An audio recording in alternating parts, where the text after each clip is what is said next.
So we'll start the scientific program now. The first speaker is Dr. Pratim of the ISRO, and he will speak about the Indian Lunar Exploration Program. Good morning, friends. And this is indeed a very fresh opportunity to speak in front of you, especially in an occasion when we have assembled here to speak about the science which we are planning from the moon. Gravitational wave detection is all about that. And here, whatever we are going to speak today, the entire day is on the theme science of the moon.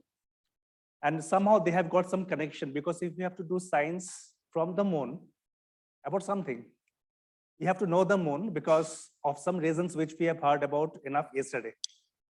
Thank you very much to the lecture which was given by Professor Jan. And today, this lecture can be treated as an introductory lecture.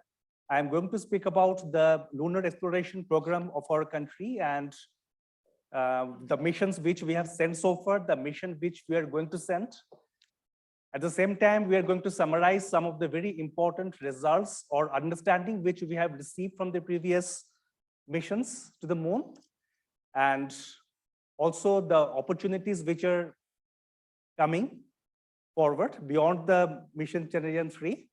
And to take it forward, I have with me my colleagues, Shri Amitav, who will speak about the lunar digital elevation model of the lunar poles. I have with me Shatadru. He will speak on mineral mapping of the volatiles. Shyama will speak about lunar polar composition. Shriram will speak on the radar observation of the lunar poles, and Jiju will speak on the seismometer capabilities which are going to fly in Chandrayaan-3 mission. So it is not an exception that in Indian Space Research Organization also, a mission, when it is designed or configured, it is based on some fundamental questions. And the fundamental question is often philosophical in nature. It sounds like, how did it all start, or how things are evolving? It doesn't seem to be a very specific question that qualifies as science or engineering. But when this particular philosophical question gets, divided into semi-fundamental level of questions, you start getting the feeling of something scientific. In this journey, when a fundamental question is conceptualized and ultimately you have a mission which is flying and giving data, there are certain steps. And among the steps, there is a step wherein you have to choose your celestial body which you think is going to lead to the answer to the fundamental question which you are in pursuit of. In some of the fundamental questions, in answering some of the questions, you may have to study the planet Venus. In some cases, you have to study the Mars. In some of the cases, you have to study Earth's moon. So in this context, Earth's moon is one of the celestial bodies in our solar system, which is found interesting by the planetary scientists of the globe because of a few reasons. Moon is known to be as airless body, and there is no significant chemical weathering. It is at 1 AU distance from the sun, and it offers you a very good opportunity for comparative planetology. If you don't have a global magnetic field, and if you don't have an atmosphere, being at the same distance of one astronomical unit, what difference does it make Earth vis-a-vis the moon? And also it is a celestial body which is easy to access by orbiter, lander, rover, or it is also amenable to sample return missions. And also we have discussed yesterday the permanently shadowed regions, which is not only offering opportunities to do science from the moon of the gravitational waves or some other science, but is also known as a repository of scientific information since the beginning of the solar system. Because if we consider that entropy is time and it is temperature, when temperature is frozen, your time is frozen. So if you have to go there, you are basically looking at the history of the solar system. So that is the basic philosophical understanding, and hence we are studying the moon. And so here you are aware, in 2008, we have started this lunar journey with the Chandrayaan-1 mission. And Chandrayaan-1 mission was mostly a chemical, mineralogical, and photogeologic mission, which was intended to map the moon with respect to moon's understanding of the moon's surface, subsurface, and the lunar exosphere to a limited extent. And this mission was an elegant example of international cooperation wherein we had instruments which were indigenously developed within India, and also contributions from Europe. European Indian collaborative instruments also were the part of the mission, and also instruments came from the States. And this mission also had one more component apart from the orbiter. It also had an impactor, which we call the Moon Impact Probe, which was not a soft landing as the name suggests, but it did fantastic science. Maybe I will touch upon a few of them subsequently. So we have got some lessons from Chandrayaan-1. In one of my slides, I'm going to summarize how did Chandrayaan-1, and I'm on my personal capacity, I'm pretty excited about Chandrayaan-1 because it has changed the perspective of the moon. Whatever we used to know about moon before the mission and after the mission, there was a very big difference.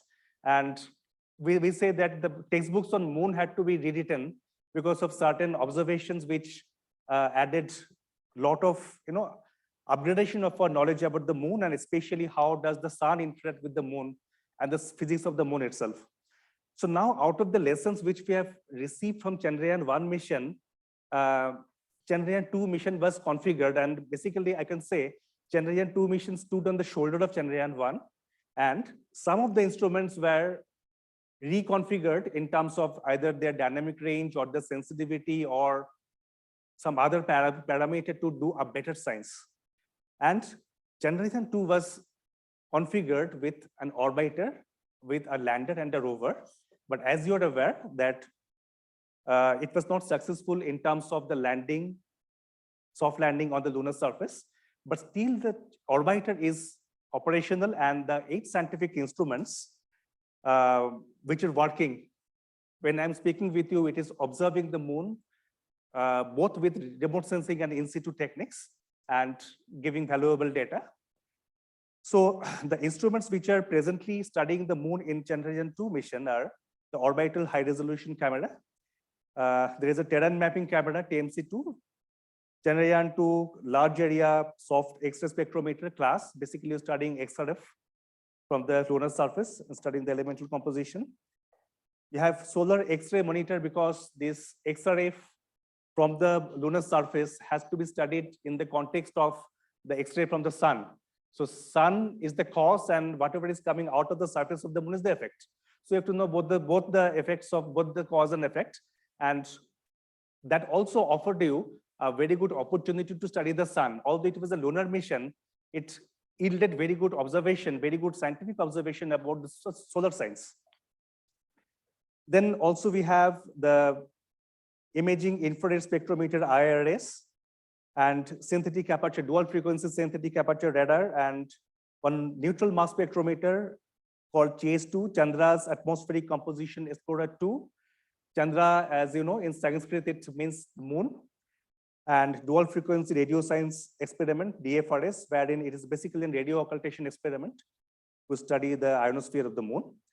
And we have done some, we have got some understanding from this instrument of Chandrayaan-2. A few of them I will touch upon. Based on these understandings, collective understanding of Chandrayaan-1 and Chandrayaan-2, Chandrayaan-3 mission is configured in order to complete the unfinished job which were planned in Chandrayaan-2, as well as to ensure that Chandrayaan-3 provides you the ground truth when Chandrayaan-2 is in orbit. So there will be a opportunity for coordinated observation between these two modules, one on the orbit at about 100 kilometers circular polar orbit, and another one sitting on the ground. So this Chandrayaan-3 instrument, this module is a composite. It is a composite of a lander and a rover. And the objectives are to understand the thermal conductivity within the first 10 centimeters of the lunar regolith. Then to understand the surface plasma environment, to understand the interior in terms of the seismic movements, and also the composition of the in situ composition of the surface, And at the same time, there is also one instrument which is going to be a part of the propulsion module in the Chandrayaan-3 mission, which is going to study the Earth as an exoplanet using spectropolarimetric technique.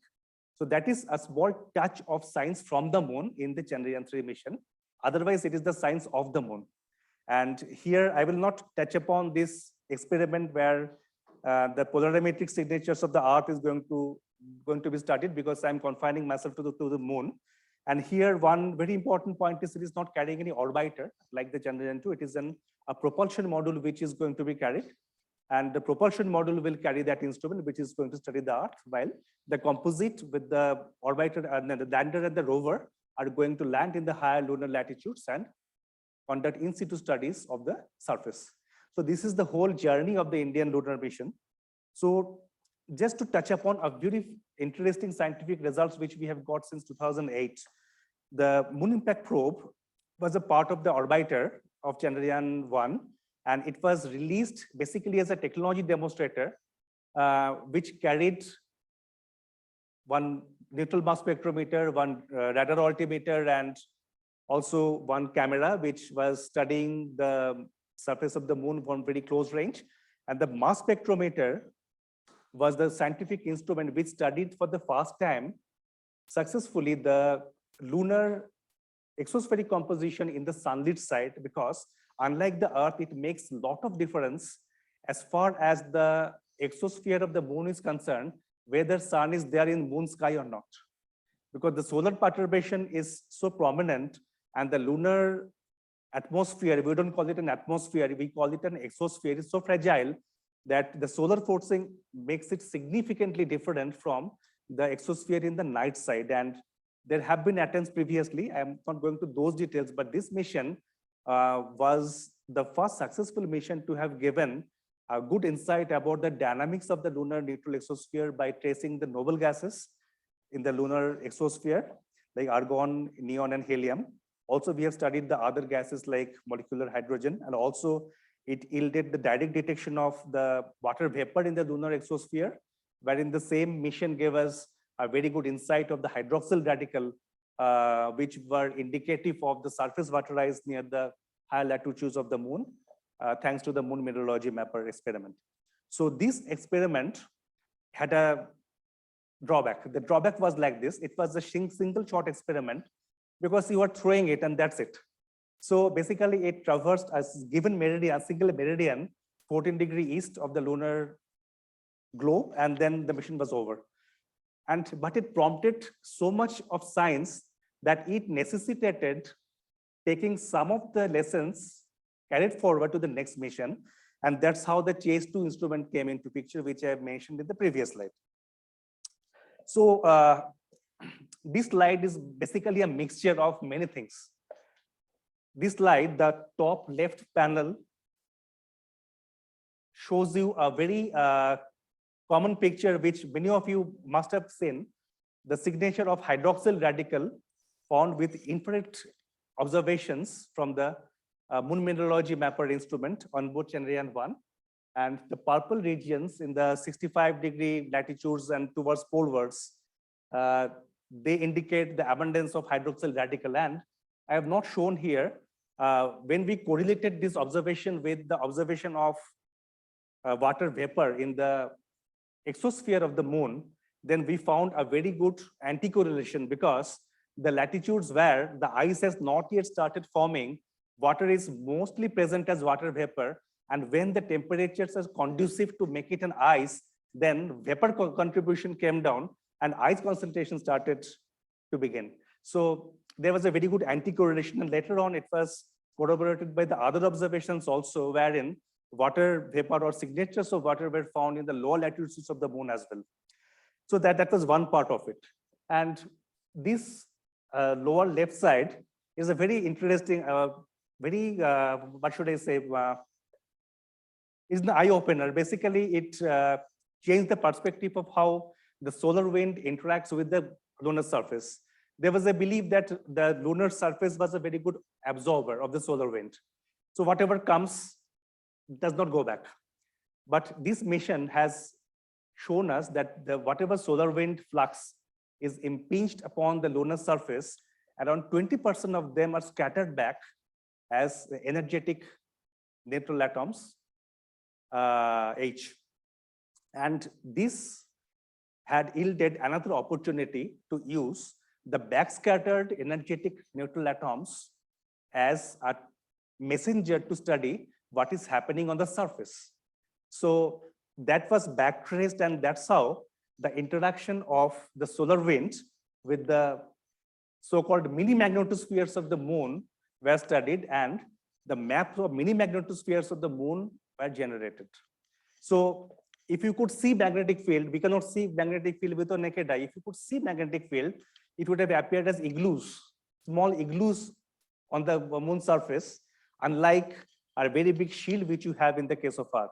So that's how your one observation is yielding an insight to the other domain of science, and an elegant example. And then we had observations of the Higgs instrument, wherein we studied the X-ray fluorescence from the lunar surface. So here also sun acted as the source. The solar X-ray is to excite the atoms on the moon surface, and then the X-ray which emanated from the surface of the moon gave signatures of a few elements. But here there was another problem, because the time the mission went, 2008, you have to remember, and the mission was only of 1 year. So the sun was not that much active. So for this kind of experiment, you should have a very active sun so that you have very good input. And then that was missing. So that was yet another opportunity for the next mission. So likewise, the lessons were carried forward. And then yet in another experiment from the same instrument called SARA experiment, lots of populations of ions were found in the wake of the moon. So wake of the moon is that region wherein you have a shadow. On one side, you have sun, you have moon to obstruct the solar radiation, and you have the shadow of the moon. So it was thought that, okay, there is no influence from the sun which is coming in the wake of the moon. So it is very simple. But this observation of the SARA experiment in Chandrayaan-1 gave indication that a lot of populations of ions are available in the wake region, so which indicate a lot of transport of the ions from the sunlit side to the wake side of the moon. And also the top right side, you're saying that one graph wherein I have plotted the lunar latitude and the other one is altitude, and there is a black colored line which is also shown. That is the trajectory of the moon impact probe.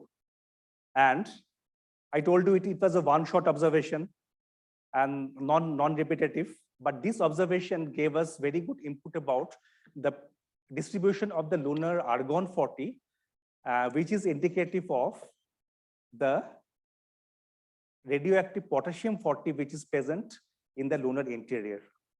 So basically, by making some in situ observations of the exosphere, we are getting the observation from the interior, what is happening in terms of oozing out of the converted argon-40 from the radioactive disintegration of radioactive potassium-40. Now, this indicated a very good result in terms of the local concentrations and showing the signature of argon being a condensable gas, but that was not satisfactory because it was a single shot mission. Then again, it added one more requirement for the next mission. Why don't we have such an observation in the orbiter so that you have a repeated observation so that you can have a global coverage? So like this, small observations added and paved the way for the next mission. So if in one slide I have to summarize why I am so much excited about the first mission, the reasons are like this. Before Chandrayaan and after Chandrayaan, it was thought that moon is bone dry, and the mission showed that it is not so. Moon is geologically dead billions of years ago. That was also nullified as the signatures of the recent volcanism of the moon were discovered. So that also got nullified. Then moon's regolith completely absorbs the impinging solar wind photons. No, yeah. So that is also nullified. So like this, there has been a lot of other technological observations like the presence of the lava tubes on the moon, wherein and people can also think of going and taking refuge as a natural shelter, treating them as a natural shelter on the moon's surface. So with this mission Chandrayaan-2 was in place, and scientific objective was an expansion of the Chandrayaan-1 mission and detailed study of topography, mineralogy, surface elemental composition, and thermophysical properties, and the tenuous lunar atmosphere, leading to the better understanding of the origin and evolution of the moon. And I have already spoken about the instruments, but here you have to see the different domains which this mission are going to study and how each instrument is going to contribute to the multiple domains. The reason for this slide is here. I see many students who are attending this lecture, and in one of the slides, I will show how to get this data and how you can address different aspects of the moon and which instruments you have to study if you have to address a particular characteristic or attribute of this celestial object. And this is one sample of the OHRC image, and it is the sharpest eye on the moon ever, with 25 centimeter of spatial resolution from the Nadi direction. And this also facilitated us to get hold of the smaller craters. And in this, the graph which tells you about the cumulative crater frequency distribution, if you have such a sharp eye, it helps you to fill up the gaps wherein you don't have much of a data about the smaller sized craters. So this instrument is not only serving the geologists, but also to the scientists, the mission planners who are planning the future missions to the moon by virtue of this kind of very high resolution information. In a very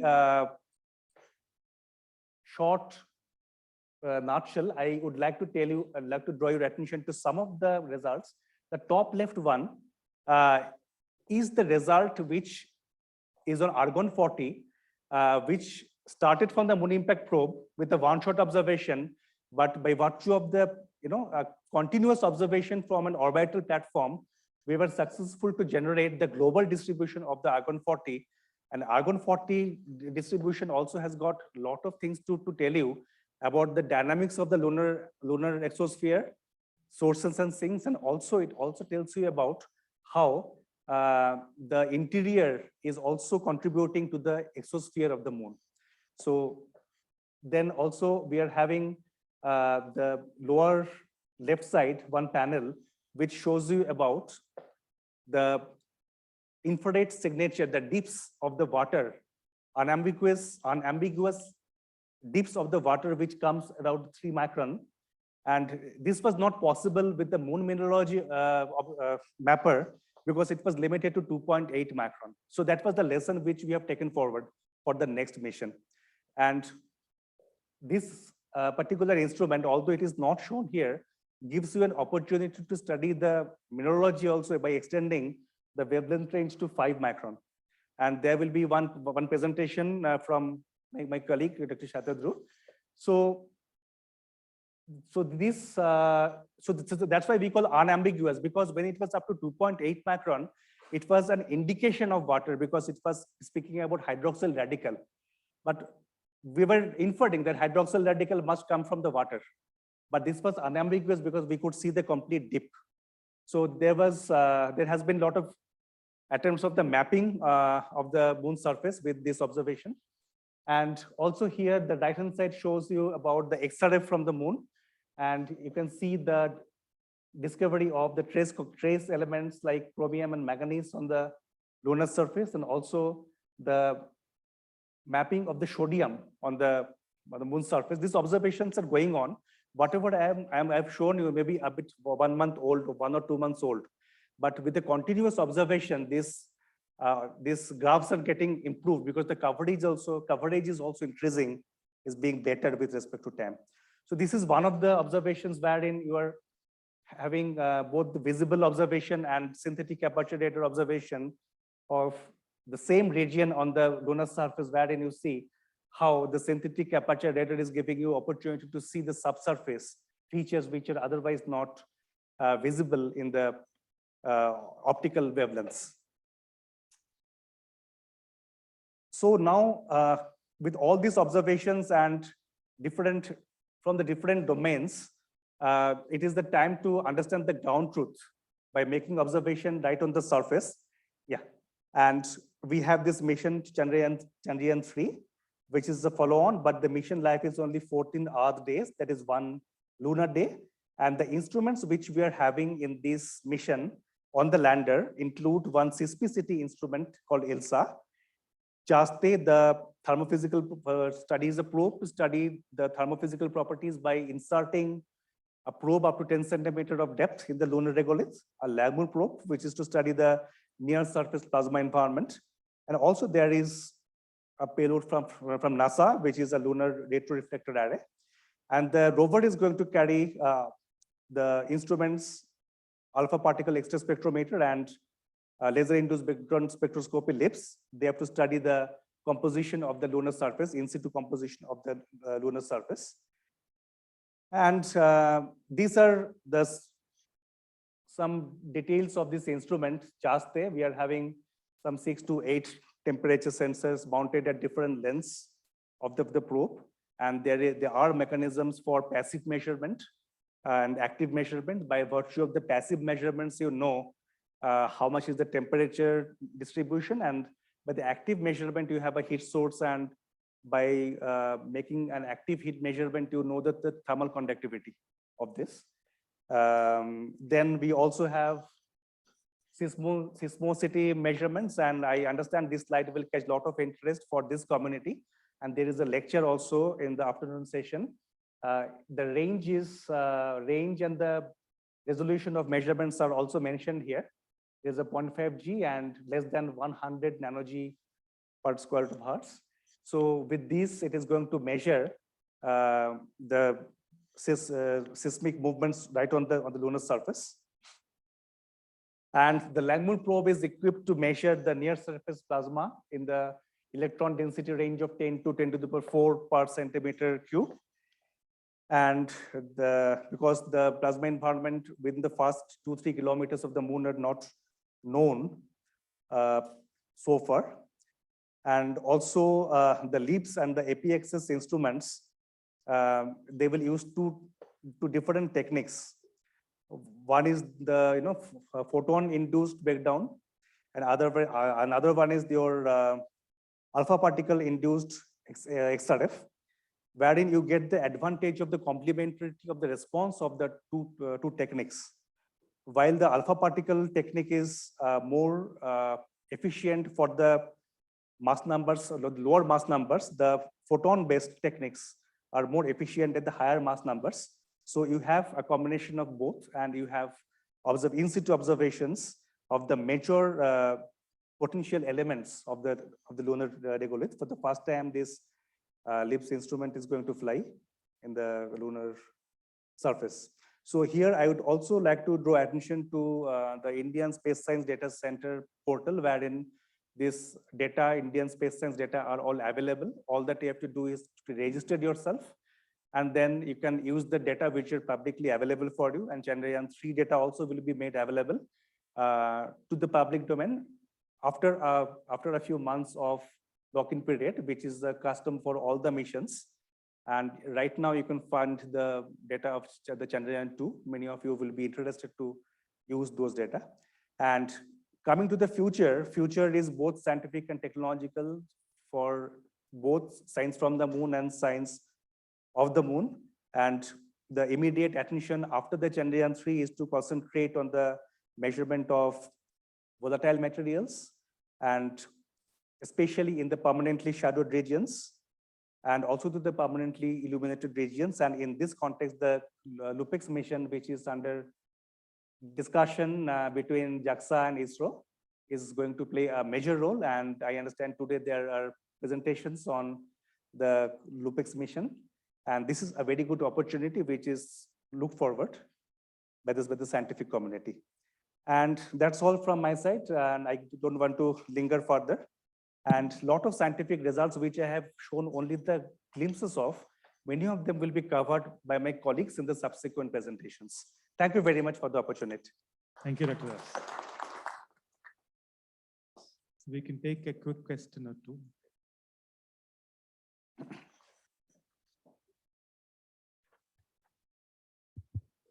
Hello. Yeah, so you mentioned that the exosphere of the moon is a bit active because the ions from the sunlit side is moving to the dark side. So how is that movement happening? Because there is no wind as far as I know. It's mostly because of the convective field, which is, but the statement which I have made about active exosphere, we usually don't use the term active exosphere. We say that it is a very dynamic exosphere. And okay, having answered that particular question, because you're having certain convective fields which allow this movement of the population of ions, but in the sun, that happens in the wake region. In the sunlit side also, because of this presence of the sun, you have a lot of effect like solar wind ionizes those neutrals, and some of the neutrals are picked up by the solar wind, and depending on their direction of the motion, either they're lost in space or they're re-implanted in some other locations on the moon surface. And because of the temperature gradient also, there are certain movements which are based on the temperature gradients. All these dynamisms happen. That's why we call it not active exosphere, it is a very dynamic exosphere. And that is the importance of studying the moon's exosphere, both its day side and the night side.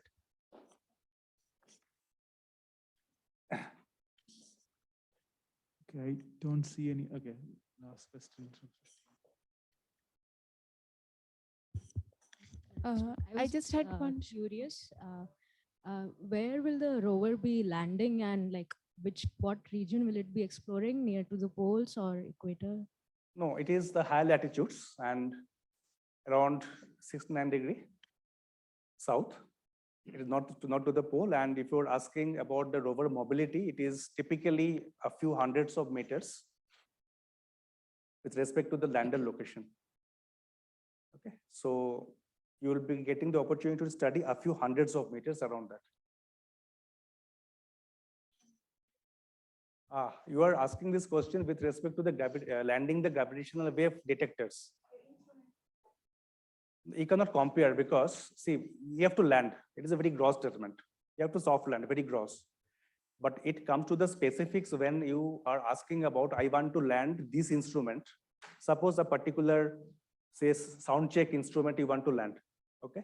Now, sound check instrument, when you want to land, it may have some requirements. One requirement could be, I want to make it land as an independent module on the moon surface, or I want to make it a part of a lander. It will come out like a rover comes out and sits.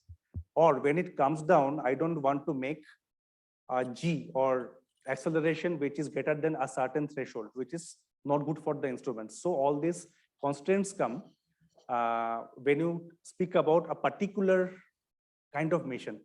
Okay, so directly we cannot answer that whether this landing is okay for the landing of the sound check instrument, but in a gross level, yes, it is a demonstration of the soft landing which is going to happen. But for specifics, there will be other peripherals which will ensure that those conditions are met. I hope I could explain it. I know there are more questions, but for the interest of time, we have to move on. Let's thank the speaker once again. Thank you very much.